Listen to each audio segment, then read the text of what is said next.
E aí ela se distanciou da Joyce justamente na CPMI das fake news, em que a Joyce e o Alexandre Frota denunciaram pela primeira vez na trajetória bolsonarista a formação do gabinete do ódio. Carla, ao contrário, ela ficou com os bolsonaristas, ela de uma certa forma tentou ocupar o vazio que a Joyce deixou nesse núcleo. Ela se radicalizou ainda mais, passou a defender porte de arma, casou-se com um militar. Ela fez de tudo para agradar o Bolsonaro e no final das contas ela fez uma das atitudes que mais desagradaram Bolsonaro na difícil eleição de 2022, que foi andar armada, correndo o risco de atirar a esmo, depois que um jovem jornalista, o Luan Araújo, fez uma piada com ela na rua, falando daquela história lá da espanhola, que é uma história que a Joyce, inclusive, disseminou na CPI das fake news, que ela supostamente teria sido prostituta na Espanha. Um segurança dela chegou a atirar no chão, no meio daquela cena bizarra. E a Zambelli perseguiu o Luan com a arma em punho, entrou dentro de um bar ali na região dos Jardins, nas proximidades, na Avenida Paulista, e ameaçou o nosso colega jornalista. O Luan depois passou a escrever no DCM, conheço ele, um cara do bem, um cara gente boa, um cara preocupado com as causas da periferia, corintiano roxo, adora futebol, e foi vítima dessa mulher. E nós, o Brasil foi vítima também do extremismo que a Carla Zambelli passou a defender. Ela pediu, por exemplo, que os militares não abandonassem Bolsonaro nas vésperas do 8 de janeiro de 2023. E agora ela está recebendo todo o ataque contra, porque ela claramente abraçou uma coisa que ela não vai conseguir sustentar. Que ela virou a bucha de canhão entre as pessoas. A bucha de canhão, o álibi, né, gente? A pessoa que, enfim, sofre as consequências tanto quanto o chefe. Às vezes no lugar do chefe, a gente precisa ver o que vai acontecer exatamente com o Bolsonaro. Mas a Zambelli, se não for presa, se não for punida pela justiça, no mínimo ela vai ter problemas nas próximas eleições. Porque ela passou a ser um problema.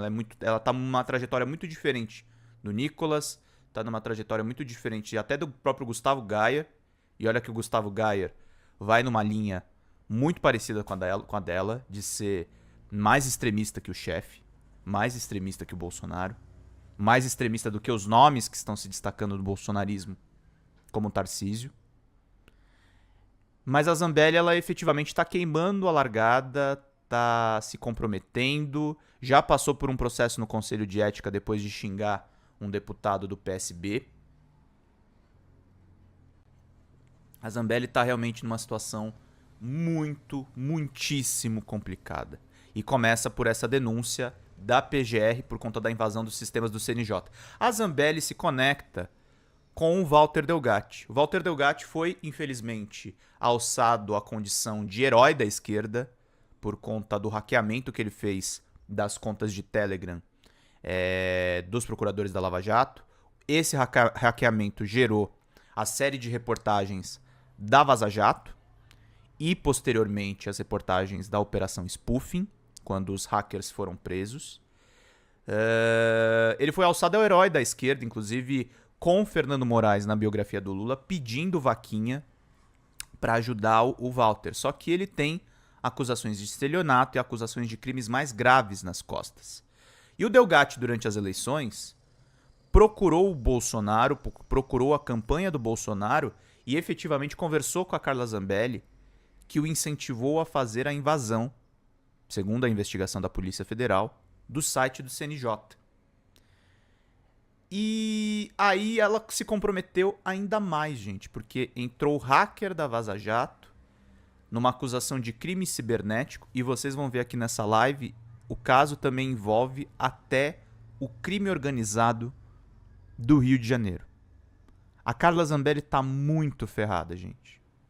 A Carla Zambelli, ela acabou virando um símbolo. Virou um pouco símbolo desse canal aqui também, porque a gente fez muitas lives falando sobre as peripécias dela. Mas isso não é uma perseguição, gente.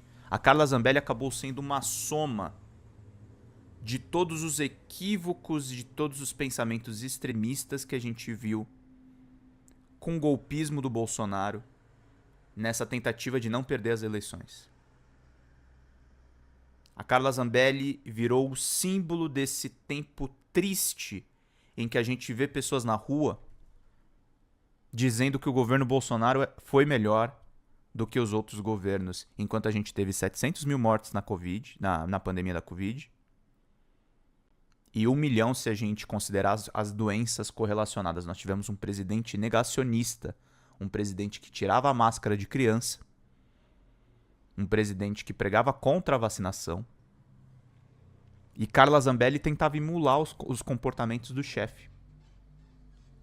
Mesmo sendo de extrema direita, a Joyce Hasselman, e mesmo sendo um cara que muda de política, que mudou ideologicamente com uma certa rapidez, o Frota e a Joyce tiveram uma coerência que a Carla Zambelli não tiveram. Quando eles perceberam aonde ia dar o radicalismo do Bolsonaro, eles pularam fora. Tiveram um senso mais humanitário do que político. Porque a atuação política, neste momento, tá valendo mais a pena você ser extremista. Tá valendo a pena você ser negacionista. Tá valendo a pena você fazer como Nicolas Ferreira em Copacabana e falar onde estão os machos com a testosterona. A Carla Zambelli fala a mesma coisa que o Nicolas, só que de maneiras muito mais atrapalhadas e muito piores. Inclusive saindo armada no meio da rua, sem preparo nenhum, sem treino nenhum, para fazer esse tipo de coisa. A Carla Zambelli é uma coisa, gente. Num outro extremo, nós temos o ministro Alexandre de Moraes. Eu tenho conversado com algumas fontes, pessoas que têm acompanhado o monitoramento de grupos neonazistas e de grupos extremistas e bolsonaristas. O ministro Alexandre de Moraes, eu sei que muita gente vê o outro canal que eu trabalho, por exemplo, e até, por exemplo, a coluna do Reinaldo Azevedo, e aí algumas pessoas que estão pelo Estado Democrático de Direito, e acham ruim esse viés que a gente aponta, né? O Xandão provavelmente salvou a democracia.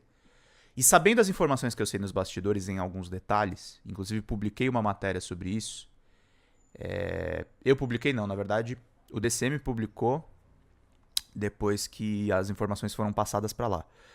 Mas o ministro Alexandre de Moraes, nas eleições de 2022, ele teve a esposa dele ameaçada e com dados vazados, inclusive dados de vizinhos dele, em grupos neonazistas. O ministro Alexandre de Moraes, nos grupos bolsonaristas, chegou a ter um plano de morte arquitetado por esses extremistas. O ministro Alexandre de Moraes, sim, passou mais riscos, inclusive até do que o Gilmar Mendes. O Gilmar Mendes era um dos alvos desses grupos bolsonaristas quando começou essa ofensiva contra o Supremo. O ministro Dias Toffoli também foi alvo das milícias, mas ninguém foi mais atacado do que o ministro Alexandre de Moraes, principalmente depois que ele passou a reagir a esses ataques golpistas que nós vimos dos bolsonaristas desde 2019 e se agudizando muito nas eleições de 2022. Por isso, a gente não consegue não ver como uma decepção ele que tem um perfil... O Moraes ele mudou muito nesse ano de 2024, né? Ele passou a falar mais com a imprensa, mas ele tinha uma atuação mais discreta. É muito ruim a gente ver ele agora num evento organizado por uma bolsonarista em Londres, acompanhado de outras figuras do próprio Poder Judiciário. Infelizmente, gente, uma coisa que os nossos amigos comunistas e os nossos amigos mais à esquerda falam com uma certa razão. Infelizmente, ainda o Moraes, embora tenha tido um papel chave de punir esses golpistas, ele ainda é um representante dessa justiça burguesa. ele ainda é um representante dessa justiça que vive com regalias, que infelizmente dá uma certa razão para os ataques bolsonaristas ao Supremo. Ataques que começam com uma certa razão, mas depois descambam para completa anarquia institucional em que o Supremo tem que virar e organizar a casa. Então o Xandão, infelizmente, nessa semana ele decepcionou. É importante que nós, como veículos de comunicação e veículos de comunicação pela democracia, como a Folha Democrata, a gente diga também quando figuras que fizeram bem ao país cometem erros. A gente precisa apontar e a gente precisa colocar as coisas em melhores termos. Porque não dá para compor com o bolsonarismo, gente. O bolsonarismo ainda vai ser retratado de uma maneira digna nas páginas da história e você pode ter todas as críticas que você quiser ao governo Lula 3. Pode dizer que é um governo neoliberal, pode dizer que o Lula é neoliberal, você pode dizer que o governo ainda cumpre muito das agendas privatistas que a gente viu no Michel Temer. Mas o governo Lula ele tem uma preocupação, e eu mostrei ontem um clipe do Ministério da Saúde, que inclusive deu problemas aqui no YouTube, gente. Passou uma música lá naquele clipe que não podia passar. Mas o governo Lula ele tem uma face humanista. O governo Temer fez um golpe, mas o governo Temer tinha mais um compromisso com uma certa ideologia do que o compromisso com a anticiência. Bolsonaro não. Bolsonaro brigou para que a gente tivesse a pior reação à maior pandemia que nós tivemos no século XXI até agora. E eu falei até agora, porque pode ser que nós tenhamos outras pandemias. Então a gente precisa de governos melhores capacitados e a gente não pode ter um governo que flerta com o fascismo, que flerta com o autoritarismo, que flerta com chagas que estão no passado da humanidade e que deveriam já ter sido superadas. Nós vivemos essa questão do fascismo na Segunda Guerra Mundial. E a criação da ONU e de órgãos de fiscalização internacional foram uma tentativa de sepultar aquilo que o nazismo fez de mal ao mundo décadas atrás.